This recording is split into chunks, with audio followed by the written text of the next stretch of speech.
Joshua 3. Actually, ang chapter po na yan o parte ng Biblia dito sa Joshua chapter 3 is actually a passage of transition. Nagta-transition po ang nation of Israel from wandering in the desert for at least 40 years and now about to step into the promised land. Pero bago pa man sila mapunta doon sa disyerto, sila po ay inalipin ng mga Ehipto sa loob ng 430 years. And after decades of slavery, finally, God is transitioning them from wandering in the desert to occupying the promised land. Ibang-iba po itong season na ito sapagkat sanay po sila sa loob ng 400 years na sila po ay inuutusan ng Egyptian. Tuturuan sila kung ano ang gagawin nila, ano ang sasabihin nila, at maging yung worth nila ay dinidikta ng mga Egyptians. At dahil po sila'y alipin ng bansang ito, ang kanilang mga kamay ay meron din pong tanikala. Wala silang sariling kalayaan. Pero ang pinakamatinding bandage ng nation of Israel ay hindi yung tanikala sa kanilang kamay, kundi yung tanikala sa kanilang isipan. That's why nung pinalaya sila ng ating Panginoon because their groan reached the throne of God, humiling sila sa ating Panginoon, pinakinggan sila ng ating Panginoon. As sabi ng Biblia, imbis na dumaan sila sa shortcut, kasi magkatabi lang naman ang Egypt at Israel, pinaikot sila ng Panginoon sa wilderness, hindi dahil yun lang ang katangi-tanging ruta papunta ng Promised Land, kundi inalaw ng Lord na umikot sila para ma-unlearn nila lahat ng mindset ng Egypt na nasa kanila pa rin. Hindi porke kasi nasa labas ka na ng Egypt, yung mindset ng Egypt wala na sa'yo. At ang purpose ng Panginoon, tanggalin yung Egyptian mindset, tanggalin yung slavery mindset, kasi hindi mo madadala sa promised land yung mindset ng slave. Hindi mo ma-enjoy ang fruit ng promised land hanggat hindi mo binibitawan yung mindset ng slavery. And now, 40 years later, under the new leadership of Joshua, ang bagong henerasyon ng mga nation of Israel ay nakatayo ngayon sa edge ng Jordan River. Nasa wilderness, Jordan River, at tanaw na nila ang promised land. The promised land is already in sight. The inheritance is ahead. Pero bago nila maklaim at mapossess yung ipinangako ng Panginoon, they have to go through the Jordan River. Think about it. 40 years kayo nasa desert, 500 years na inantay yung pangakong ito because yung promise po na ito na mapupunta sa kanila ang promised land was actually given kay Abraham pa, which is 500 years ago. And from 500 years later, 40 years in the wilderness, 430 years in slavery, finally nakatayo ka, kita mo ang promised land, kailangan mo lang tumawid. Kita mo lahat ng ipinanalangin mo, nariyan na yung sagot sa iyong mga panalangin. Finally, kitang-kita mo na ang Diyos totoo kung siya po ay mangako. Yun nga lang, after years of slavery and wilderness and waiting and wondering, for some strange supernatural reason, kung kailan baha sa Jordan River, dun sila gustong patawirin ni Lord. Kumbaga, pwede namang habang low tide, pwede namang habang summer. Pero sa dami, nakapag-antay naman na sila ng 40 years, 500 years pa nga. Ano ba naman yung mag-antay ng isa pa uling linggo bago tumawid ng promised land?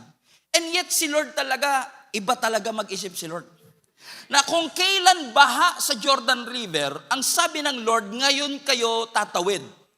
At talagang sa dami-dami ng oras, pinili ng Lord yung isa sa pinaka-inconvenient na time para sila ay tumawid. Nararanasan nyo ba minsan yun mga kapatid, na malinaw naman yung pangako ng Lord, pero minsan nakakalito yung timing ni Lord. Matagal mong pinanalangin na ikaw ay ma-promote, nung nakuha mo yung promotion, natanggal naman yung ibang team member mo. Ang tagal mong pinag-pray na magkaroon ka ng breakthrough, pero kung kailan dumating yung breakthrough, pakiramdam mo hindi ka na qualified. Ang tagal mong pinanalangin na magkaroon ka ng sariling trabaho, pero nung nung sinagot na ng Lord ang kanyang pangako, dumadaan naman kayo sa pressure ng family. Kumbaga, kaharap mo yung promised land, pero nagtatanong ka, Lord, ba't ngayon? Lord, bakit ngayong season? Pakiramdam ko, hindi po ko handa. Dinala sila ng Panginoon sa isang inconvenient season, kung saan sabi ng verse 15, sa panahon na binabaha ang Jordan River. Now think about this. 500 years in waiting, 40 years in the wilderness. Siguro habang nasa wilderness sila, pinag-uusapan na nila kung ano itsura ng promised land. Pinanalangin nila, pinangarap nila. And finally, nasabi nilang, totoo nga ang promised land. Gayunman, kung totoo ang pangako, totoo ding may baha. Totoo ang pangako ng Diyos, pero totoo din na ang path para malakaran mo yung pangako, you have to go through the flood. Kumbaga, totoo yung pangako, pero totoo rin na merong obstacle. Sino sa inyo nakakaranas po kayo ng problema? Lahat tayo dumaranas ng problema. Pero hindi ko rin alam kung bakit meron po talagang season sa buhay natin na binabaha tayo ng problema, if I say that way. I mean, lahat dumadaan sa pagsubok, lahat dumadaan sa challenge, pero minsan may mga pagkakataong parang binabaha ka ng challenge. Pero hindi porket may baha, wala na ang Diyos. The presence of the flood doesn't mean the absence of your God. So ibig sabihin, kung ikaw, kahit na sabihin mong, ang tagal kong inantay, ang tagal kong pinanalangin, ngayon ibibigay na parang pinapahirapan pa, yung baha na yan ay hindi senyales na dapat ka nang bumitaw. The flood is never meant for you to give up and to surrender. Ibig ko sabihin, hindi porket may baha, nagbago na isip ng Diyos. Hindi porket bumaha sa Jordan River, sinabi na ng Panginoon, hindi ko na ibibigay sa inyo. In fact, yung baha na yan ay senyales na dapat magbago ang isip natin patungkol sa ating Panginoon, because pag tinignan mo ang Jordan River, imposible. Pagka tinignan mo ang Jordan River, impossible. But by the grace of God, we serve a God who is higher than any flood, higher than any walls, greater than any giants, but because with God, all things are possible. Pakisabi nga po sa inyong katabi, all things are possible. All things are possible. This was the worst possible time to cross. Sasabihin ng logic mo, magantay ka na lang kung kailan magiging manageable ang tubig. Pero ang sabi ng Panginoon, ngayon na kayo mag-step. Bakit? Kasi minsan iaalaw talaga ng Panginoon na ikaw ay mapunta sa imposibleng sitwasyon para hindi mo mapagkamalang coincidence ang isang milagro. Kasi kung makakatawid sila, kung saan kayang-kaya naman siya talagang tawirin. And many scholars, many commentaries have been saying na kung tutuusin, kaya naman talaga nilang tumawid. The spies have been there also nung time na yon. Pero kung lahat kayo malalakas, okay yun. Pero kung may dala kayong bata, meron kayong dalang mga seniors, medyo mahihirapang tumawid ang 1,000,000 tao sa high tide na Jordan River. Pero minsan, iaalaw talaga ng Panginoon na abutan mo yung baha. Hindi para i-discourage ka, kundi para pakita sa iyo na kapag nakatawid ka dyan, hindi mo sasabihin logic yan. Hindi mo sasabihin talent yan. Hindi mo sasabihin human ability yan. Kasi ang human ability mo sasabihin hindi kaya. Ang sabi ng logic mo, tsaka na lang. Ang sabi ng isip mo, parang imposible yata ito. Hindi nila pwedeng sabihin, kaya tayo nakadaan kasi nakisama ang panahon. Hindi nila pwedeng sabihin, nakatawid kami kasi manageable naman yung taas ng tubig. Kasi kung gugustuhin ng Diyos, hindi niya aantayin humupa muna ang baha. Because with God, your God, nothing is impossible. Amen? In fact, let's take it deeper. Do you want to take it deeper? In fact, kung babalik kami in verse 15, go back to verse 15, hindi lang siya basta baha, highlight that part, bumaha siya during the harvest.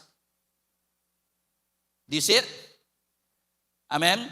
Yes, may baha, Pero kaya siya baha kasi harvest time. Now think about this. What if matagal nilang inantay ang promised land, 40 years silang nasa wilderness, ang daming kwento ng mga espiya. Alam mo, doon sa promised land, grabe yung mga prutas doon, grabe harvest doon. Tapos dumating sila, walang harvest. Pwede nilang sabihin, wala ko ba may harvest? At parang tagtuyot naman dito. Na in order for them to really confirm that God's promise is true, God brought them in harvest time. Pero, pag may harvest, ang problema, baha din yung Jordan River. Ibig sabihin, hindi pwedeng gusto mo yung harvest pero walang baha. Kung gusto mo yung harvest, lalagpasan mo yung baha. May kilala ba kayong ganyan? Gusto lang yung harvest, ayaw ng baha. Gusto yung breakthrough, ayaw yung challenge. Gustong magbuntis, pero ayaw ng morning sickness. Kung nananalangin ka, Lord, bigyan mo kami ng anak, kasama sa pagbubuntis, yung sasakit ang balakang mo. Kasama sa pagbubuntis na magkakaroon ka ng cravings, gusto ko ng manggang hilaw, pero 2.5 lang. Ano ibig sabihin? Part yun. Ibig sabihin, if I want to experience harvest, I have to go through the flood. Kung may harvest, kailangan daanan ko yung challenges. Ibig sabihin, katulad ng pagbubuntis, habang patindi ng patindi yung sakit, may dinedevelop naman ang Panginoon sa loob. Na minsan niyaalaw ng Diyos na dumaan ka habang baha para hindi mo maipasa sa human ability yung bagay na dapat sa Diyos naman pala talaga. Because ito lang ang alam ko, kung mas mataas ang baha, mas maganda ang testimony. Kung mas matindi ang challenge, mas malinaw ang testimony. Kung sinabi ng doktor 2 months na lang and then you got cancer-free all of a sudden, that is a bigger, clearer testimony na kung logic ang papairalin, hindi kaya. Kung sarili ko lang desire, hindi kaya. But with God, all things are possible. Pakisigaw po, all things are possible. So baha. So in order for them to experience the promised land, in order for them to possess their possession, they have to go through the promised land, through the Jordan River. The thing is, baha nga sa Jordan River. So what they did is this, verse 15, now the Jordan is at flood stage during all the harvests. And yet, watch this, as soon as the priest who carried the ark reached Jordan, everybody read now, and their feet touched the water's edge, verse 16, the water from upstream stopped flowing. Baha. Okay? But sabi ng scripture, baha siya because it's harvest, and yet, as soon as, sabi ng scripture, nilagay ng mga priest yung kanilang paa doon sa tubig, huminto ang pag-anod ng river. Iba ito sa Exodus 14. Sa Exodus 14, nakaranas din ang Israelites ng Red Sea. Remember? Kung saan, Egyptians are behind them, the wilderness is in front of them, but what separates them from slavery to freedom is the Red Sea. Pero iba strategy ni Lord doon. Sa Exodus chapter 14, hinati muna yung dagat, tsaka sila humakbang. Pero dito baliktad. Para huminto yung tubig, kailangan muna nilang humakbang. So, if you want it to stop, you have to step. Okay? So, ganito yan. Ang sinasabi ni Lord, hindi mangyayari yung stop pag walang step. Nga lang minsan tayo kasi gusto muna natin, stop mo muna, and then I will step. Kilala niyo si Abraham, di ba? Nung tinawag po siya ng ating Panginoon, same Abraham na pinangakuan nitong promised land. Di ba? Sabi ng Lord, you wanna leave your country and go to the land that I will show you. leave your country and go to the land that I will show you. Question, ano po nauna? Go or show? Ibig sabihin, kung ikaw ay mag-go, God will show. Tayo baliktad. Show mo muna, Lord, and then I will go. So ganito rin yung dilemma nila. Lord, gusto namin pumunta ng Jordan River, pero hindi kami hahakbang dyan, baha eh. Malulunod yung iba mga kasamahan namin, wala kaming salbabida. Pero if you want us to step, you have to stop. Pero ang sabi ng Lord, if you want it to stop, you have to step. Na para mas maunawaan ninyo, this is exactly what happened to them. Nagpatulong ako sa AI para ma-imagine natin kung ano exactly nangyari. Because sa Red Sea, nahata, di ba? Pero this is completely different miracle. Let's show the picture, please. So makikita po ninyo, as sabi ng scripture, the moment na humakbang yung mga priests, dala-dala ang Ark of the Covenant, as sabi ng scripture, biglang huminto sa pag-agos. And it formed a heap, ang sabi ng scripture. Ibig sabihin, naging parang pader yung tubig. Although hindi accurate tong image na ito, kasi kung babasahin po nyo sa scripture, yung heap nag-form sa Adam. Okay? Yung Adam nasa upstream siya. Yung tubig po kasi na yan, galing pa ng Caesarea Philippi. So galing doon sa Judea, Caesarea Philippi, bumababa yung tubig hanggang Dead Sea. Come on? Pero bago yung Dead Sea, Jordan River, and then yung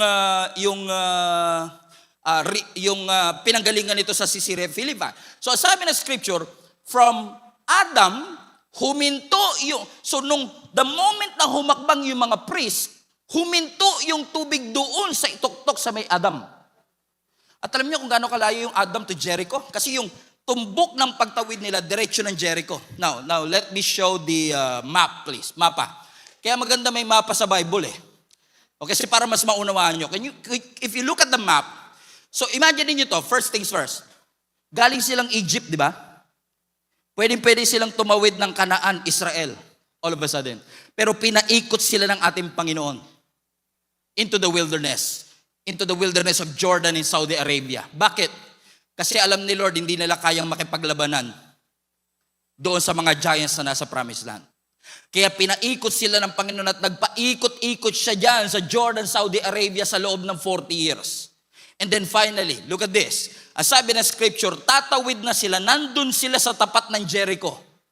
Kaya Jericho yung unang city na na-conquer nila doon sa Promised Land, right? Na sabi ng Biblia, the moment na humakbang yung mga priest, yung tubig doon sa Adam from Sea of Galilee, huminto doon. And that was around 25 kilometers away from Jericho. So technically speaking, hindi nila nakikita na huminto. Ang alam lang nila na tuyo. Pero ang totoo, pinahinto, kaya na-stop kasi may step. So technically speaking, possibly, nung humahakbang sila, basa pa. Pero unti-unting nagre-recede yung tubig, because God already worked behind the scenes. Up there, upstream, doon sa Adam, na wala nang nagfo-flow na tubig because they step into it. Meaning, ang instruction ni Lord very simple. Gusto mong pahintuin ko, mag-step ka muna. Gusto mo ng milagro? Gumalaw ka. Hindi po pwede na gusto mong pahintuin yung tubig pero hindi gumagalaw ang iyong mga paa. Akala ko kasi dati, pag nananampalataya ka kay Lord, basta ka lang nananampalatayang kaya ni Lord. Totoo naman kaya ni Lord. Pero ang tunay na pananampalataya, hindi ka lang naniniwalang kaya niya, kundi ang tunay na pananampalataya, hinahakbangan mo yung salitang narinig mo. Okay? Faith in action. So now, the moment they step into the Jordan River, they are now walking by faith. By faith, they believe that God would save them. And all of them were able to cross the Jordan River. Anong ibig ko sabihin mga kapatid? What if ang reason na lang kaya hindi humihinto yung Jordan River sa buhay mo? Kasi inaantay ng Lord na ihakbang mo ang iyong mga paa. Yes, naniniwala tayong kaya ng Panginoon, but you have to put your feet on your faith. Lagyan mo ng paa ang iyong mga pananampalataya. Nagbabago ang sitwasyon natin, hindi dahil naniniwala tayong kaya ng Diyos. Nagbabago ang ating mga sitwasyon kasi hinahakbangan natin yung salitang tinanggap natin. So when God says go, don't say no. When God says stop, you stop. But when God says go, you go. Kapag sinabi ng Lord, isubmit mo na yung application. Do not even hesitate na wala kang qualification. Kung sinabi ng Panginoon, i-apply mo na yung visa na yan, go ahead and do it. Do it by faith. By faith, you serve. By faith, you submit that proposal. What if ang milagrong inahanap mo, hindi na kailangan ng mas marami pang prayer? Yung prayer mo, sinagot na. Hindi na kailangang dagdagan pa. Hindi mali. Hindi man nila malalangin. Hindi man nila mag-worship. Pero what if, imagine niyo yung mga priest. Lagay natin sa storya. Promised land, Jordan River. And then yung mga priest, sabi nila, naniniwala ba kayong atin na ang promised land? Yes. Therefore, let's pray na pahintuin ni Lord ang baha. Amen. Okay, let's pray. Lord, open the river. Ginawa mo na to sa Red Sea. Open the river.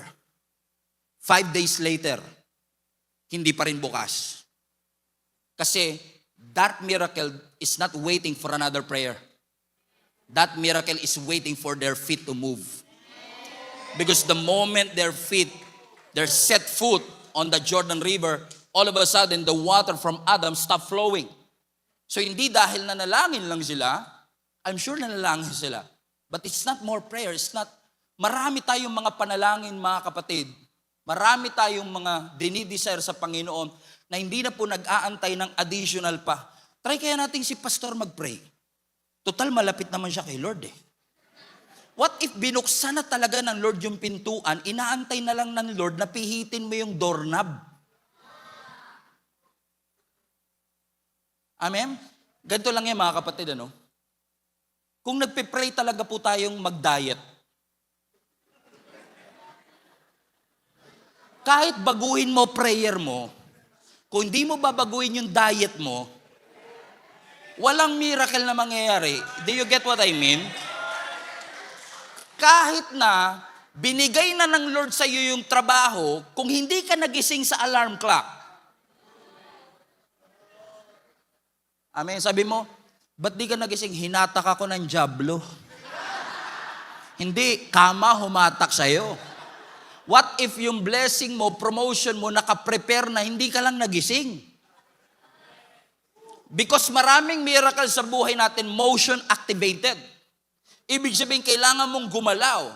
Hindi dahil yung motion mo o movement mo, you will earn that blessing and promotion, but because when you move, you position yourself to receive.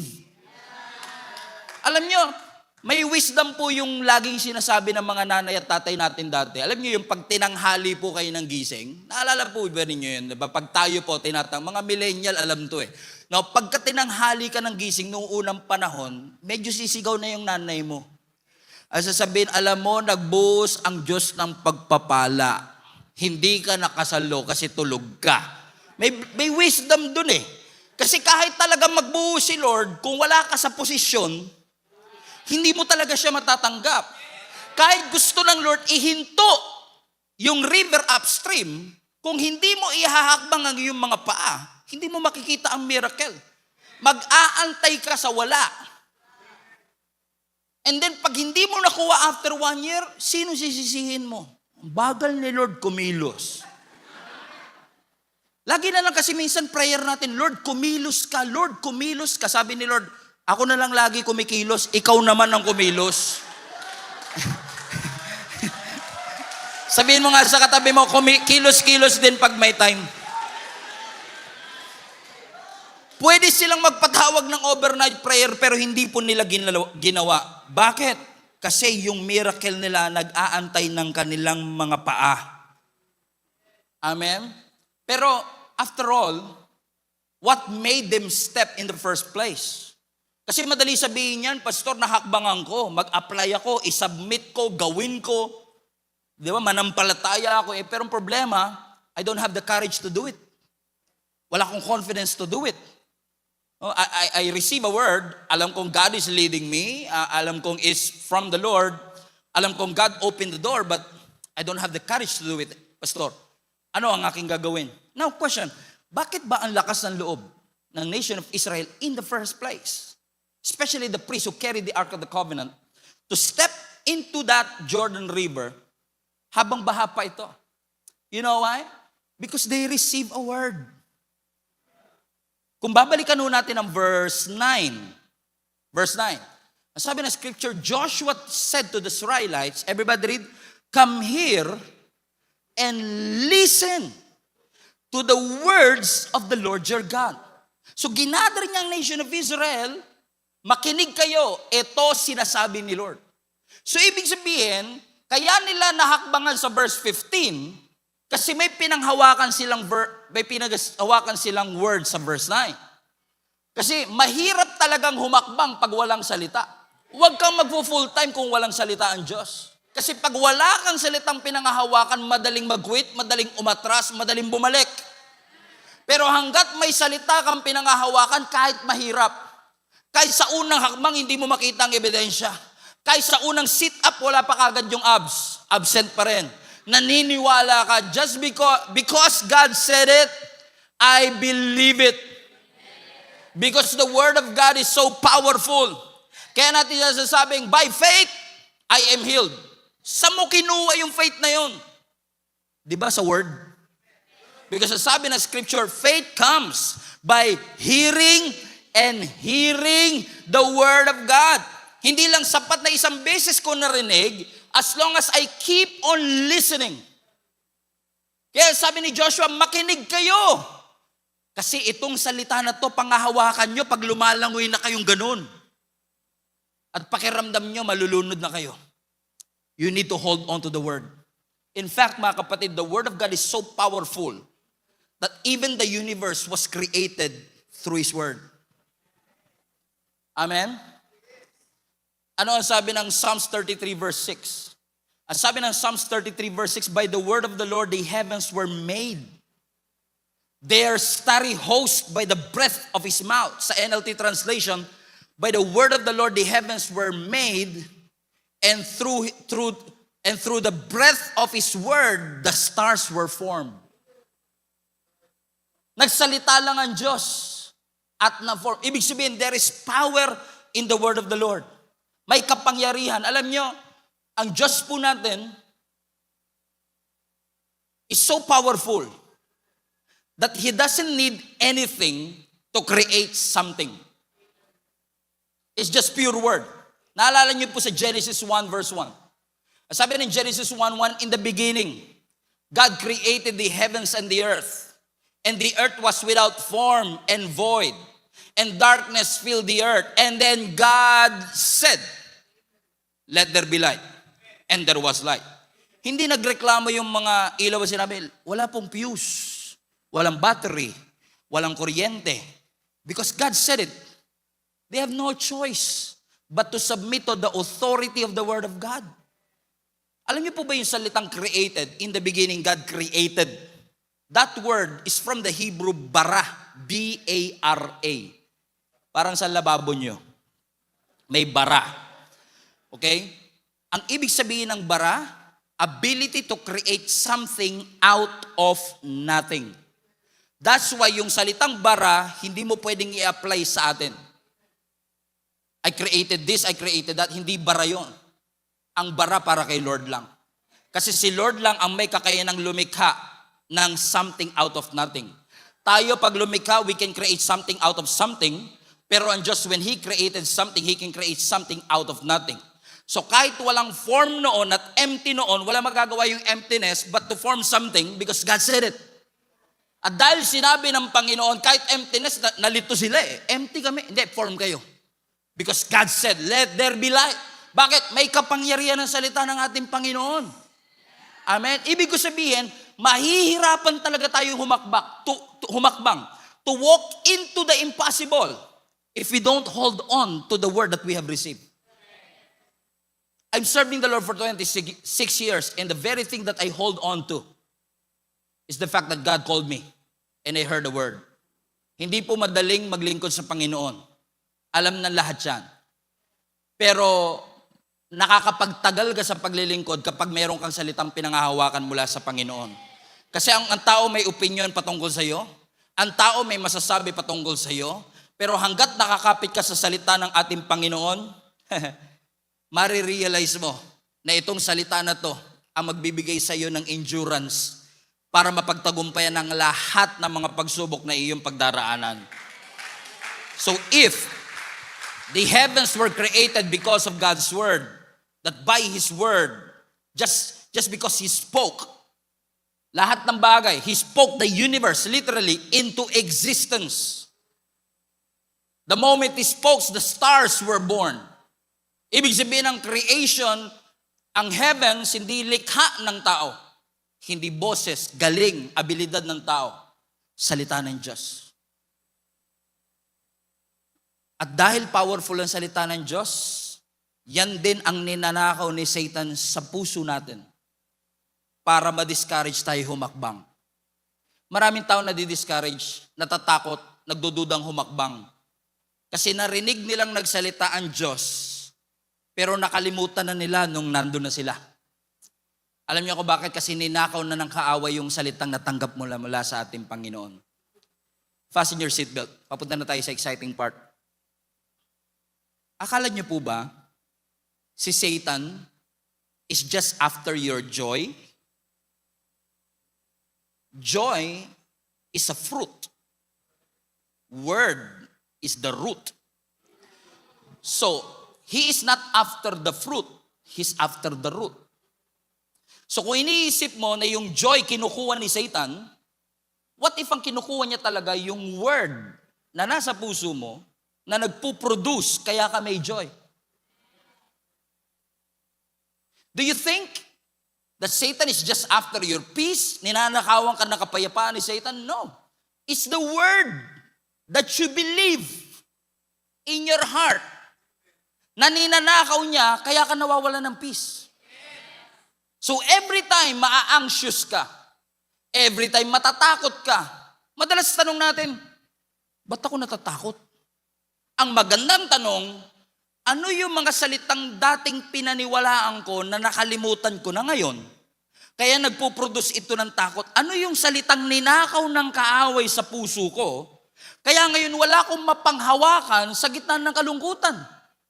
Kasi kung nandun pa rin yung salita, kahit malungkot, you will hold on to the truth of God's word, that He is close to the brokenhearted. That if you cast all your cares upon Him, He cares for you. That when you come to the Lord, even though you are tired, come to me all of you who are heavy laden and I will give you rest. So kahit pagod ka, when you remind yourself of that word, dahil may pinangahawakan ka, nananatili yung peace. So kapag nawala yung word, nawawala yung peace. So if the word stays, the peace stays. If the word stays, that courage stays. If the word stays, the fear loses its grip. That's why si Satan ang unang inaatake niya, yung salitang na-receive mo. Balik tayo sa Genesis. Genesis chapter 3. Yung ahas, lumapit kay Eva. Kung meron man pong similarity. Ano ang sabi ng ahas kay Eva? Did God really say?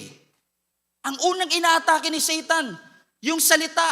Gusto ni Satan magduda ka sa salita.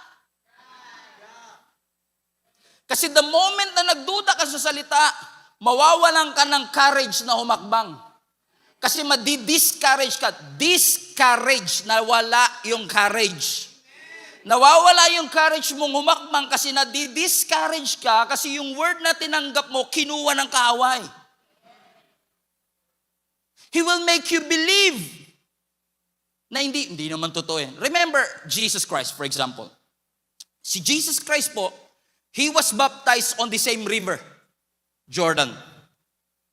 Remember in Matthew chapter 3, Habang binabaptize po ang ating Panginoong Hesus, ang sabi ng Biblia, pag-ahon ng ating Panginoong Hesus, bumukas ang kalangitan, bumaba ang kalapate that signifies the Holy Spirit. And then the Father spoke. What a beautiful moment. The Father, the Son, and the Holy Spirit. What a beautiful moment. And then, ang sabi ng Biblia, out loud, publicly, nagsalita ang Ama, referring to Jesus Christ. This is my beloved Son, in whom I am well pleased. Klaro. Ibig sabihin, in-affirm ng Ama, si Jesus ang beloved Son. One chapter later, isang chapter lang. Pagdating ng Matthew chapter 4, habang nasa wilderness ang ating Panginoong Hesus at nagpa-fasting ng 40 days, remember? Kinausap siya ng demonyo. Sa Matthew chapter 3, ang sabi ng Ama, this is my beloved Son. Sa Matthew chapter 4, if you are the Son of God. Gusto ni Satan magduda ka sa word. Amen. Kaya si Satan, hindi yan takot pag nagsisimba ka. Hindi yan takot. Kasi pag nagsimba ka, tapos paglabas mo, nakaka-inspire, no? Grabe yung word. Na-inspire ako. Hindi takot si Satan dahil na-inspire ka. Lumabas ka, motivated na motivated. Ay, nararamdaman nyo ba minsan yung pag nagsimba kayo? Yung paglabas mo, may mga jablo ba dyan? Hindi kayo? Diba? Parang sobrang confident ka eh. Kasi grabe. Diba? Alam niyo ibig ko sabihin, dati ikaw yung lumalayo sa jablo, pero pagkatas mo magsimba, asa kayong mga jablo. Hindi kayo. Ikaw nag-ahamon kasi talagang motivated ka ng word. Pero Satan is not threatened when you're motivated or inspired. Threatened si Satan pag nakatanggap ka ng salita na panghahawakan mo. Kasi pag yung word na yun nanatili sa puso mo at nag-ugat, lalago. Pag lumago, magkakaroon ka ng courage to walk into the impossible. Amen? Kaya minsan, pagpunta mo sa church, topic natin, Romans 5. God loves you. Pinatawad ka na ng Diyos. Salamat po. Nasa CR ka pa lang. Sabi ni Satan, pinatawad ka ba talaga? Ikaw naman, o nga no, pinatawad na nga ba ako? Nagtaka ka din eh. Kasi hindi nahaya ni Satan makauwi ka ng bahay. Hindi nahaya ni Satan umabot pa ng second week kasi ayaw niyang mag-root yung word. So gagawin niya na nakawin niya na kagad, umpisa pa lang. Umati ka ng service, tinatawag ka ng Diyos. Thank you po. Salamat po sa pagtawag mo. Paglabas mo, tinatawag ka ba talaga?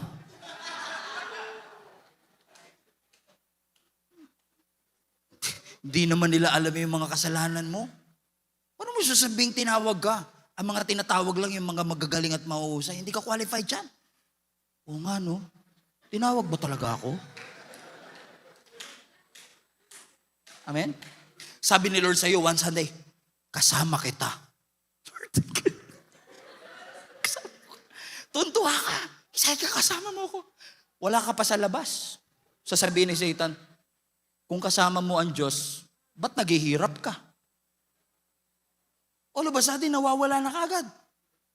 Bakit? Ninanakaw ng kaaway. Yung salita kasi ayaw niyang mag-ugat sa iyong puso. Amen? Tatandaan niyo to mga kapatid. Bakit kasi hindi ginagawa ni Satan? Halimbawa, si Lord to, ikaw to. Lord, ikaw. Si Satan nasa gitna. Alam mo ibig sabihin? Bago pa mangako si Lord, hindi na yan. Yung kukunin niya na kagad, akin yan. Alam mo kung bakit?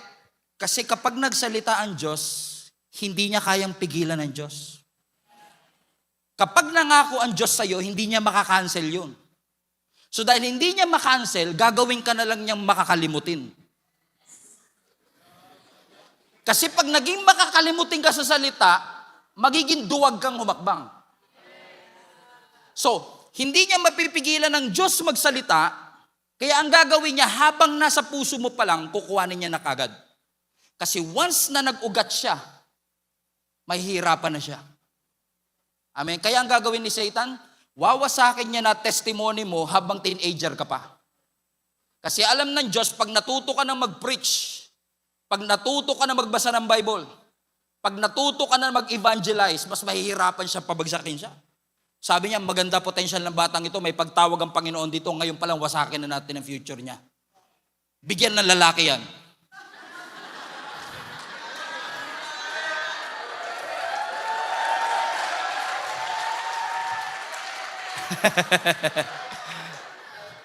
Amen?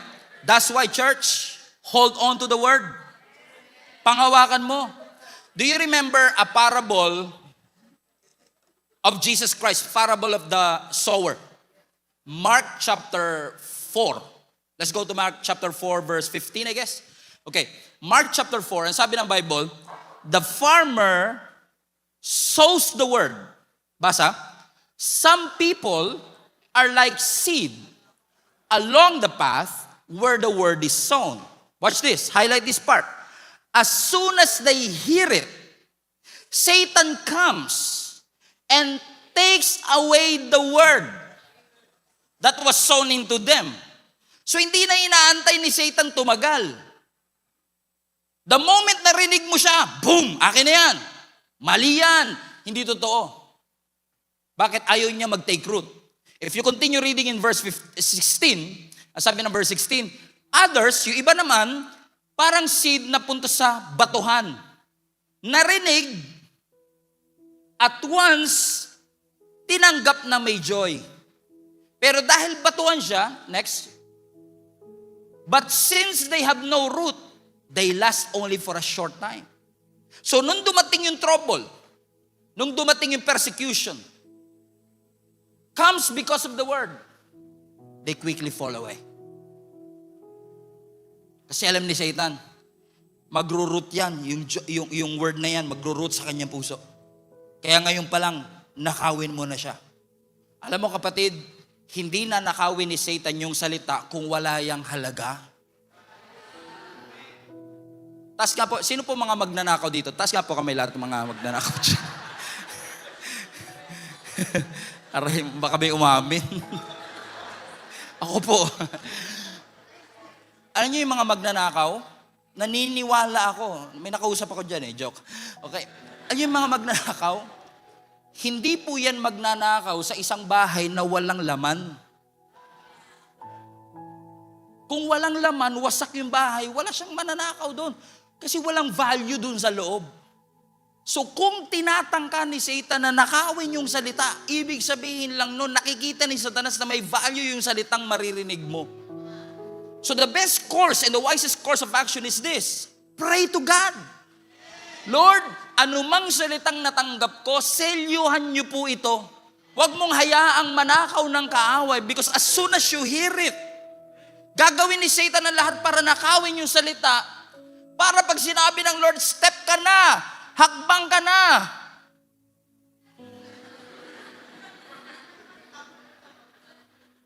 Naalala niyo po si Peter, right?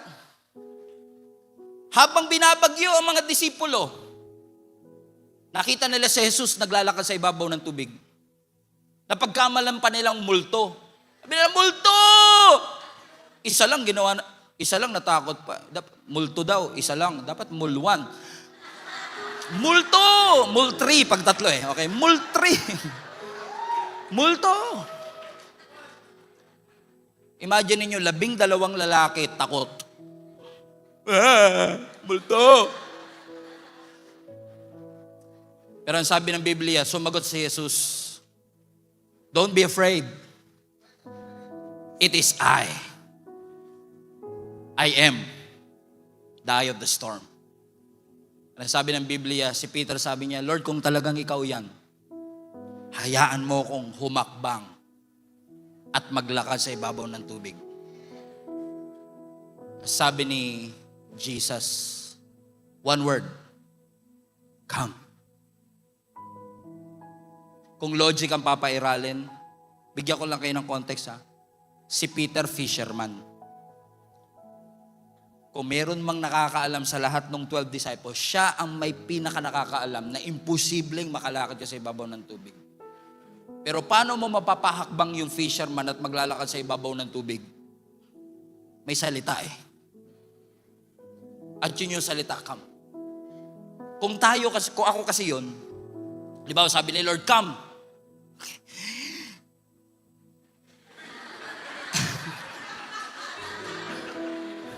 Lord, bago po ako makbang, tonto yarn.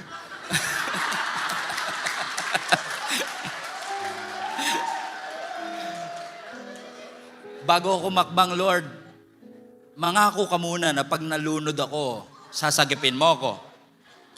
Lord, pwede bang pumirma ka ng promissory note na kung ano man mangyari sa akin, sagot mo ako, Lord, ha?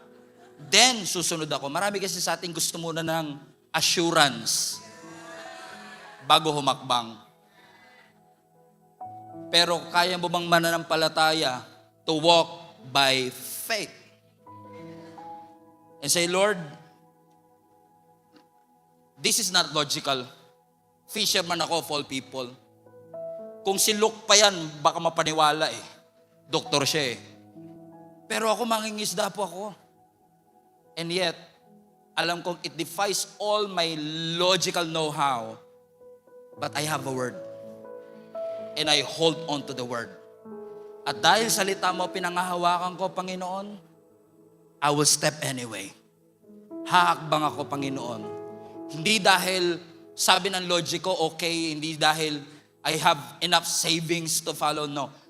I will say yes because you told me to come. I will step because you told us that promised land is ours. At dahil may salita ako, Panginoon, na pinangahawakan, willing po kong i-take ang risk. Natawanan ako, pagdudahan ako, dahil sa mata ng tao parang imposible. Pero with God, all things are possible. With God, all things are possible. It doesn't make sense now, but you will hold on unto it. The situation may not confirm it, but hold on to the word. It doesn't make sense right now, but hold on to the word. Panghawakan mo, bakit kailangan humawak? Kasi may pagyanig na darating. May mga shaking na darating. Pero pagkatapos ng lahat ng shaking, ang matitira, hindi yung mga taong marami narinig. Ang matitira pagkatapos ng pagyanig, yung mga taong kumapit sa salita. Kasi alam nila, the world will fail, but His word will not. Kukupas ang lahat, lilipas ang lahat, pero ang salita ng Diyos ay hindi. So let me tell you this, hindi yung mga priest ang nagpahinto sa tubig. Hindi rin yung paghakbang nila ang nagpahinto sa tubig. It was the word behind the action. Dahil may salita, kahit na humakbang ka kung walang salita, hindi hihinto. Pero kaya may power yung obedience kasi may word na narinig mula sa ating Panginoon. Because that is the missing link, y'all. Kahit gusto ng Lord ibigay, at ikaw humakbang, pero kung wala yung salita, kung wala yung word ni Lord, we will never experience all the things that God has created us to receive. But let me tell you this, as long as you keep on believing in the Word of God, mahirap man yan sa unang paningin, challenging, parang gusto mo nang sumuko, parang hindi mo ma-imagine ang sarili mo na ginagawa yung bagay na pinapagawa ng Panginoon. I wish I have time to discuss all of these things, but the very thing that you will hold on to when things are rough and tough, when your backs are against the wall, is the fact that I receive a word. And because I receive a word, I hold on to the word. 5 years later, 10 years later, 20 years later, nagsasuffer ka, nakangiti ka pa rin, nagsasuffer ka, pero nakatayo ka pa rin. There's no guarantee that there's always a breakthrough on this. Pero ang alam ko lang, if you hold on to the word, He will never abandon you. He will never leave you. Kasama mo siya. Kasama mo siya dun sa pagtawid.